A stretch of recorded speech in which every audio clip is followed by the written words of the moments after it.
I see. You both are in a little bit of a cold climate. There's a little bit of a cold here in Florida. Is there? It's How cold? 69. I don't know what that is. Is that in the 20s Celsius? Yeah, 20, 22 maybe.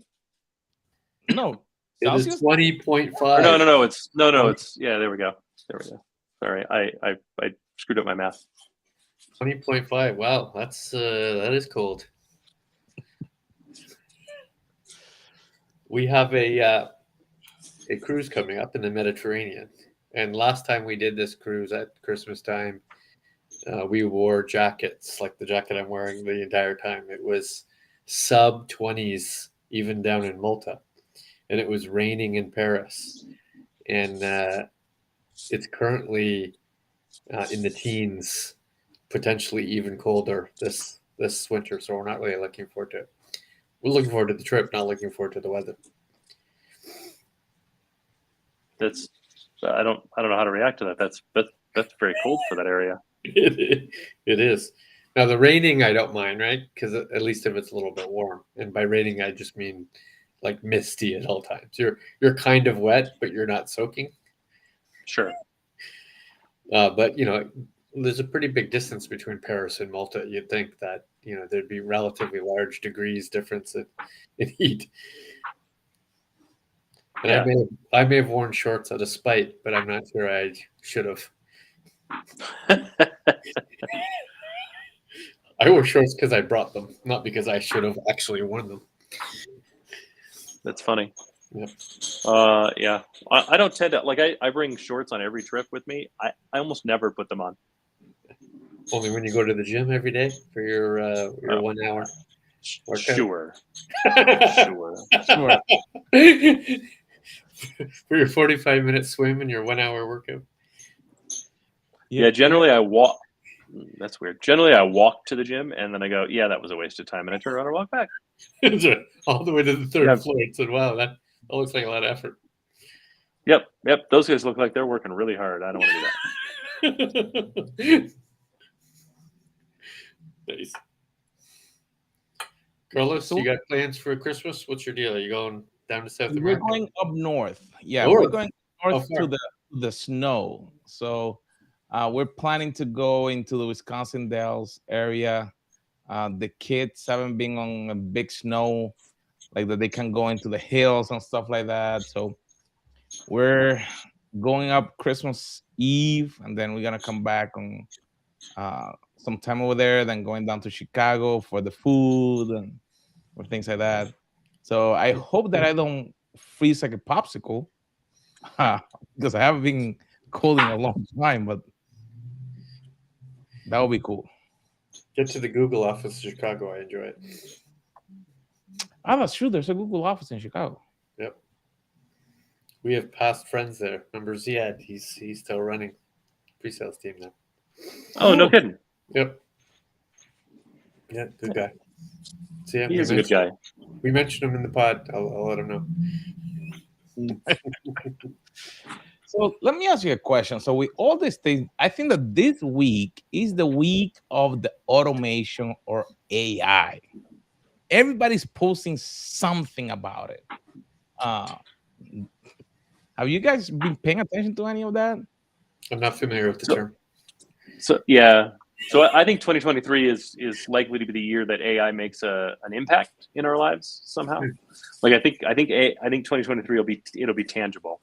And you may not like maybe you won't see it, right? But one of the projects that's really kind of jumped out at me is Chat GTP or Chat GPT. I can't ever remember which. Chat GPT 3. This is the third iteration. GPT. Yeah, I see. I will say for a project by a group called Open API, they're not being very open about it at all. That being said, if you haven't checked it out, I advise every single person on that listens to our podcast, right, both of you, to go check it out. It is. I think it's very early, right, in its kind of evolution, even though it's on V3. But I think it's to the point where it can be a contributor to kind of your day-to-day life, right? And just start by asking it questions. It's faster and better than a Google search on things that you'd have to make 3 or 4 clicks on. And like, I've mentioned before, I do a lot of Dungeons and Dragons. One of the things I found really cool was I typed, give me a description of a room in a dungeon containing a table laid with food that is poisoned. Mm-hmm. Right. So like, I know what I want to be in the room. So I lay out what I want to be in the room, and then I tell it to give me that. And it gives me a detailed description that's, look, it's written at the 6th grade level.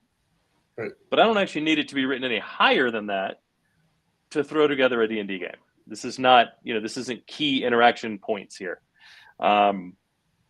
Which actually brings up kind of where I think this AI is going. And that is those things that we do or need that are quasi filler, right? Like, okay, I do want to like do some things here, but ultimately it takes too much time to do it. Let's start this way. Or I need a prompt for a blog article, or throw me some information about this, right? Kind of start the juices flowing. And then Notion, which if you guys don't know Notion, they write a like note-taking app that's very good. Yeah. They have a new beta for Notion AI, which really looks like what they've done is integrated Chat GPT into some key kind of functionality that they see repeated often, like almost templatized AI. And so you can say things like, give me 10 ideas, write a blog article, like do the things that you generally want as a writer to kind of get started, and they integrate it right into their platform. I find it very interesting, and it's neat to kind of see this starting to come together. Someone told me a quote recently about AI, and I thought it was compelling. They said, you search for, implement AI when you have a specific difficult task that you need to do repeatedly, that you don't need to be 100% accurate. That seemed pretty apt to me. Repeatable task, difficult to do. The goal isn't perfection, but the goal is that you should be able to repeat it and get better over time. And I think ChatGPT kind of falls in that category. It's got a bunch of interesting data. It's going to learn as humans are interacting with it. It'll get better answers over time. You're shaking your answers no? No. Specifically, GTP is session-based. So anything you teach it in the session, it will drop after your session ends. No, but it was trained with people. It was trained. It wasn't just trained based on having access to storage. It was trained. True. Yeah. True. Yeah. But they're very specific. Yeah. Yeah, they're very specific to not allow the interactions to train the algorithm, which is both good and bad, right?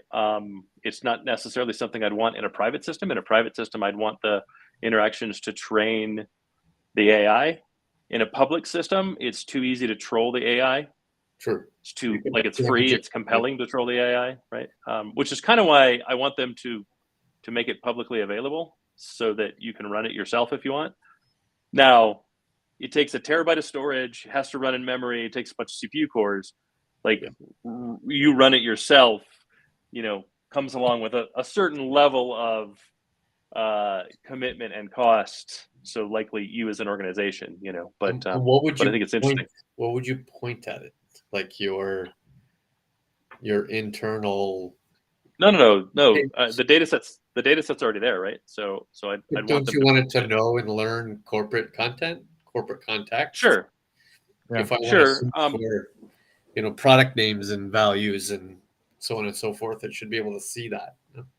Sure, I'd add that over time for sure, right? But I think you have to be somewhat cautious about doing that in a system like that. But I also think it starts to provide tremendous value. Microsoft's integrated that into their CRM, right? So within Microsoft CRM, you can actually ask questions rather than just do a regular search. You can say like, what are the 5 states that show the most promise for next year's sales? Right. Where do I sell this? What are the 12 places I sell this the most? And you can get somewhat complicated, and it will answer complex questions. And what's nice about it is it just dumps you to the result rather than all of the stuff we could do before, right? But you'd have to build the page, you'd have to build the dashboard, as it were, and you have the ability then to just let it think it knows what it's doing. And kind of to your point, it doesn't have to be 100% right, but it's very, very fast. It's close enough. Right. So you're saying there is corporate applicability, and it doesn't even require access to the corporate data, at least not yet. Yeah, I agree. Right. I think if you gave people a place they could go and ask generalized questions, one, it's safer than Google. Sure. Right. Google indexes the world. Oftentimes, your second or third link is malicious. Like Google's trying, but they are trying, so they're not exactly good. And being able to ask it questions and have it indexed the world gets you to kind of those layer 3 things that are a little harder to find than a Google search anyhow, and it's safer than Google. So I think that stuff's really interesting. You start feeding it your corporate data, I think it becomes more valuable, but I think the value starts right now. Right.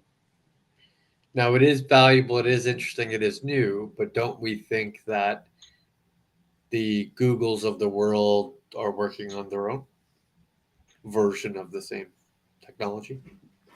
I'm sure they are, right? But the question becomes who do you trust, who can you trust, and who should you trust, right? Like, if I'm being honest, I don't really want Google or Amazon or Microsoft to have that information. I don't want them to know. The less they know about me, the better at this point, because I just feel they know too much. Like, I don't want to sound paranoid, because that's not like I'm not ascribing malice. Yeah. Right.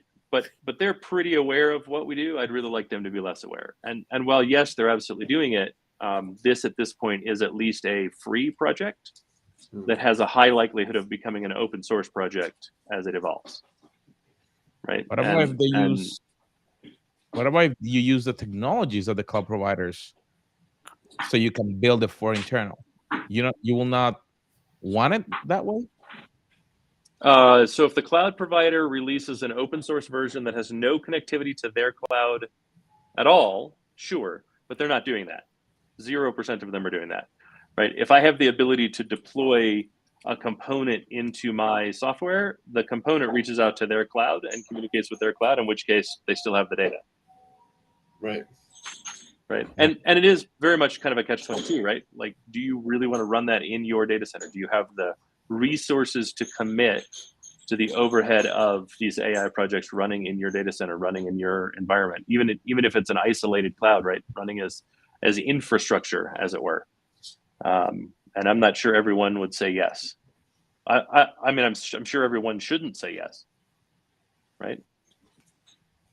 So if you were to stack rank blockchain and ChatGPT 3, which one has more corporate applicability?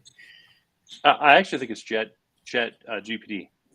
Blockchain is 15 years old this year, by the way, just in terms of age.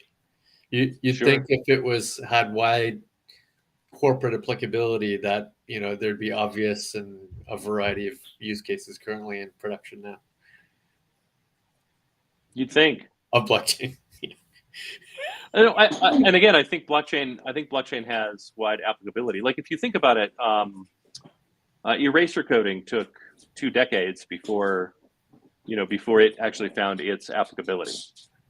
It was neat on paper and people tried to do it, but it was way too slow to roll out. Right. Or way too slow to roll out in anything other than very dedicated kind of fashion. And today we use it all the time, right? Look at the differences that have happened in like Elasticsearch over the last 5 years, right? And the performance changes that they've made and the kind of applicability, right? Graph databases. A lot of this stuff existed for years and years and years, and celebrates a birthday that everybody goes, wait a minute, it's that old? But the reality is, somebody developed it in a paper, and it's just now been able to find that confluence of kind of market readiness along with the hardware support, along with the vehicle necessary to deliver it. And blockchain just hasn't found its kind of confluence of events that gets it there. Didn't hurt that, And it doesn't have a lot of unique attributes beyond other architectures. Yes, there's uniqueness. I'm just saying that a lot of the solutions one could apply to blockchain could also apply any other existing architecture to that solution. Right. So there's Well, the yeah. the you know, people are trying to seek out some sort of unique applicability, and there hasn't necessarily been one other than Bitcoin. I think there's a ton of unique applicability for it, but it's not free. Right. You know what I mean? Like no one's really willing to invest in it not being free. Plus, everyone controls the data, not just one side of the equation, right? So like if I use it, like contract management is a great use for blockchain, right? Edit the contracts, get to the point where you agree on the contract, solidify the version of the contract, everybody signs to the contract, all of the automated actions that happen on the back end to get a new PO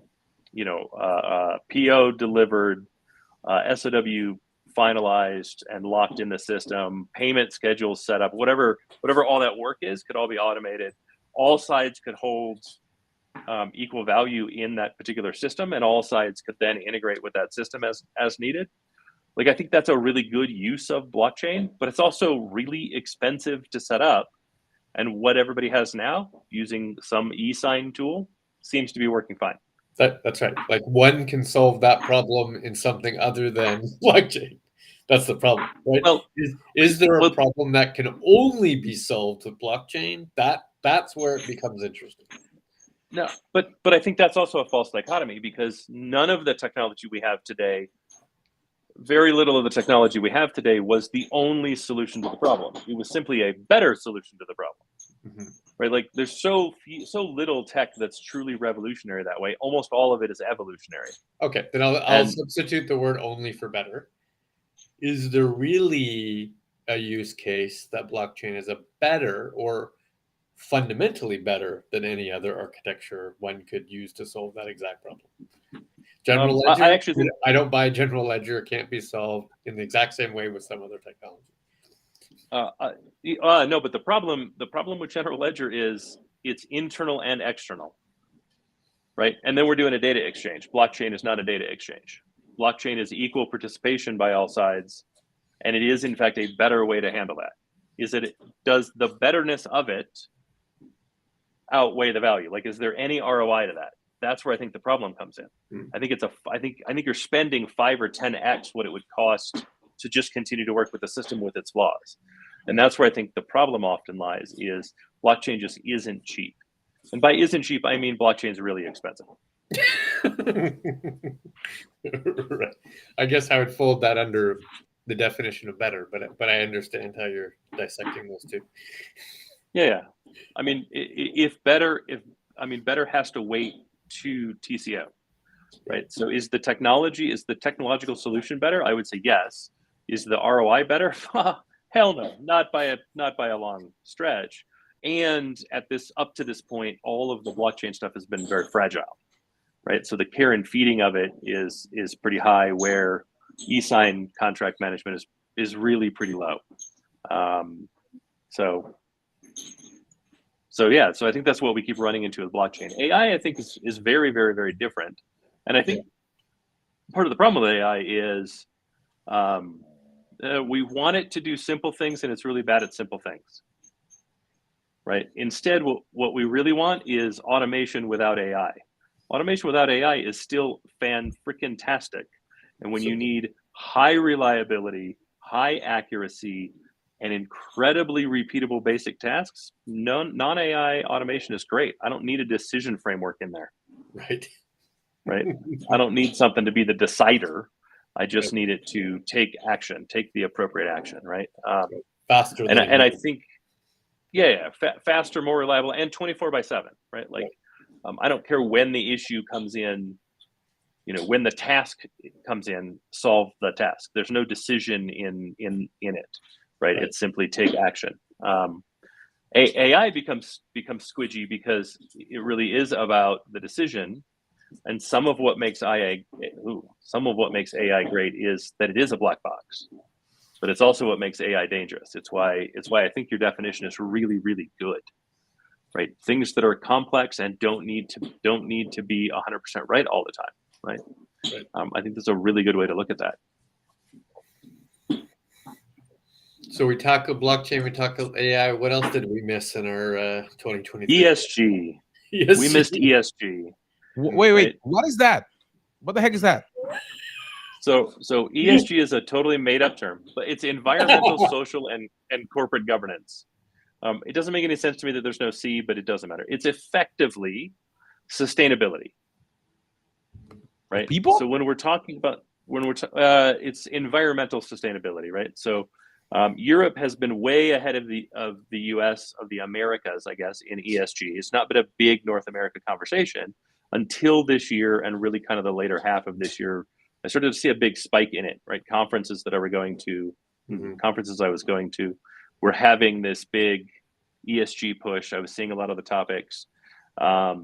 It's still like it's a little bit of it's a lot bit of greenwashing, right? It's a lot of bit of like, how do I figure out how to report in a way that allows me to greenwash the situation? Moving to cloud as an ESG initiative is often a way to greenwash. Mm-hmm. Right? Take my carbon footprint, make it someone else's problem, call it that I've offloaded my carbon footprint. You're not really like the cloud isn't free of carbon impact. Microsoft, Amazon, Google, they're all now reporting back for ESG initiatives, right? What is your carbon spend for the year for the resource? And they're starting to include it more and more and more in their documentation, so you can figure out what your carbon spend is based on the choices that you make.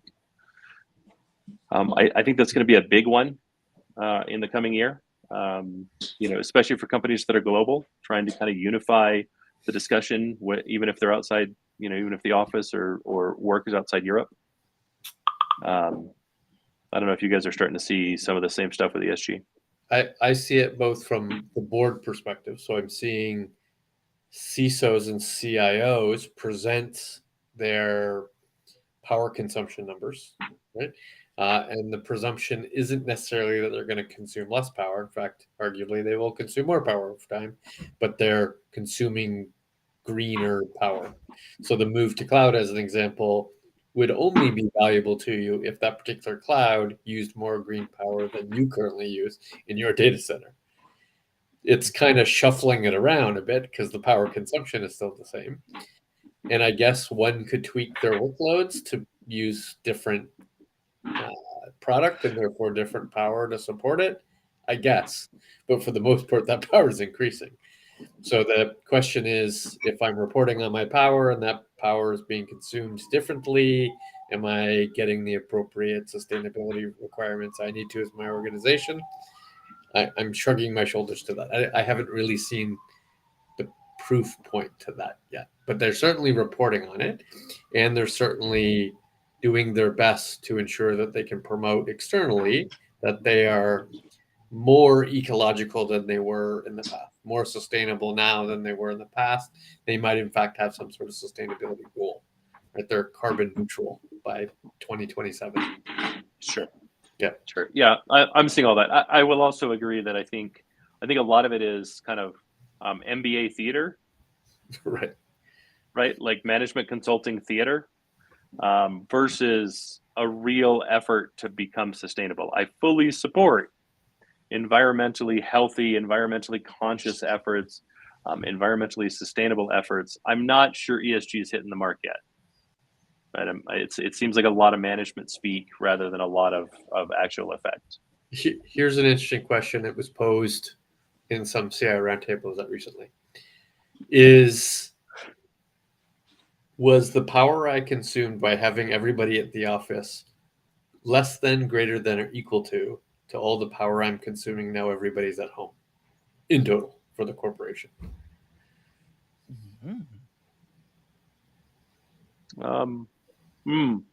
I don't think that's an easy question to answer. Like I don't think it's an easy question to swag, and I'm generally the first person to take a swag, right? So like the power that you use when you're at the office, and now if you're using the same at home. That's the question. Is it that's not better, worse, or the same to your sustainability at home versus at the office? Sure. Well, if you drive 1,000 miles less a year, I would guess it's less. Like that's the thing, right? Do we or do we not consider the cost of the commute to the environment? And right? that's But at the same time, that was the answer. That was the answers. All that less consumption of commute is the determining factor. It's not the power you use in your laptop. Sure, but if we eliminate it, then the reason that I would pause is it's probably similar within the same number of hours, but we saw during work from home that the number of hours people worked increased dramatically. Right. Yeah. Right. And so, so I don't think the answer is super clear cut. I think the answer is very complex. I would love to see somebody actually like kind of dig into it, right? Do the things we choose at home, are they more or less power sensitive, Efficient. right? Is it power efficient? Yeah. Is it like, do we use less electricity to power the lights that we do in our home multiplied by the number of people? You know what I mean? Like I have to think it's far, far less efficient for us to all be home.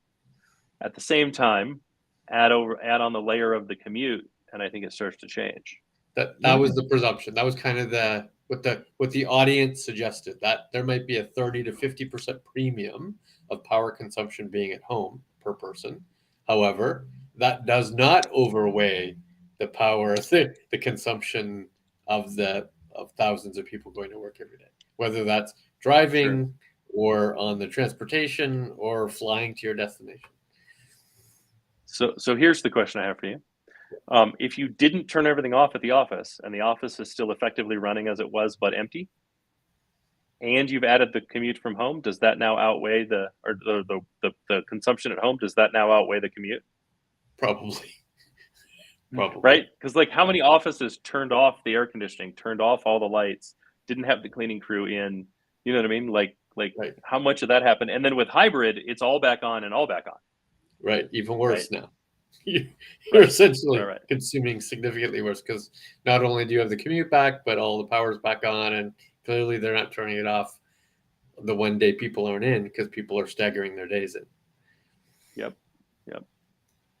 So it seems like if you try to use hybrid work as an ESG, you've increased net over when you were full in office. You've drastically increased net over when it was all work from home. And if ESG is really a thing you should do, that seems like an easy bat to swing. That's right. Right. And it's a net win for your employees. I think we've talked quite a bit about our feelings on work from home. I believe so.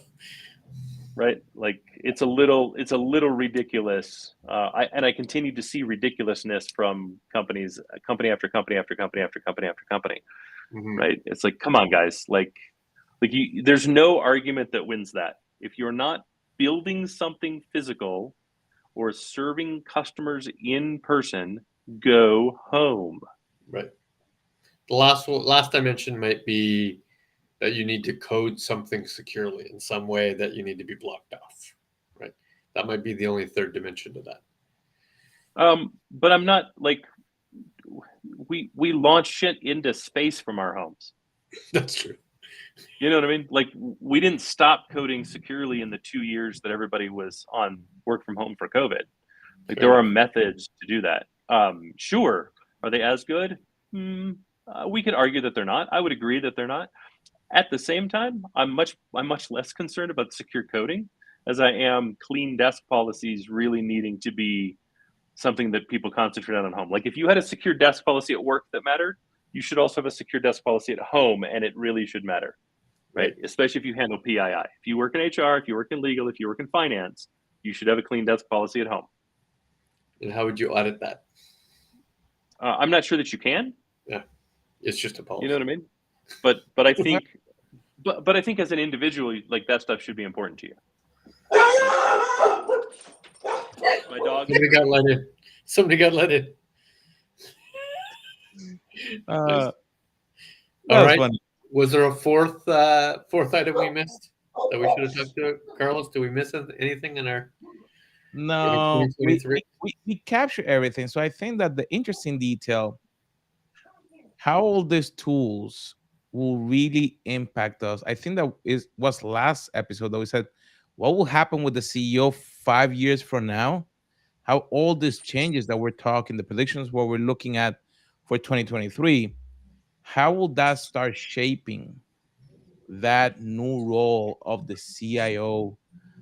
Will any of these technologies need to be, hey, we should be looking at it, investing on them, preparing for them, and how that can impact your budgets, your people, and any decisions from the business.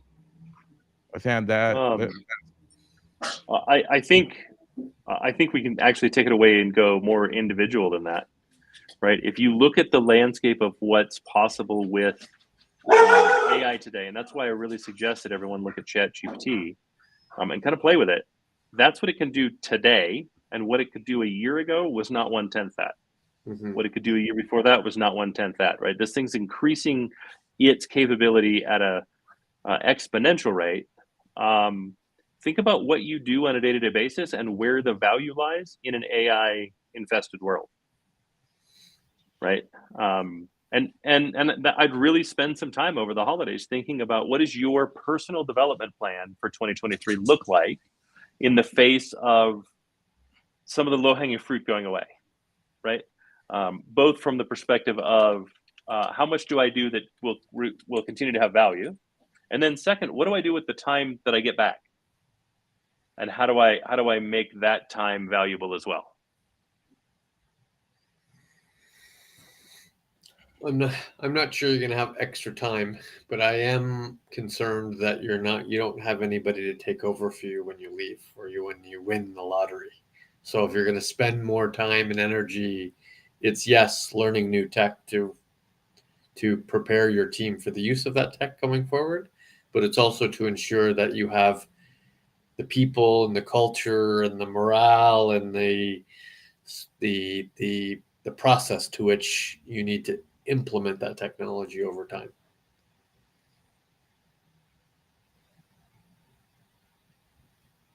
There you go. That's what we think. Well, there we have it. The predictions from the sweet spot for 2023. Make sure that you stay on top of the ChatGPT. I'm writing a couple of blog posts right here, right now. A couple of cool things are coming out. So that technology will be impactful and interesting to see how probably we can implement it into video recordings, like answering questions, and looking forward into what it will do for us. So, my friends, make sure that you share, you subscribe, and we'll see you on our next episode.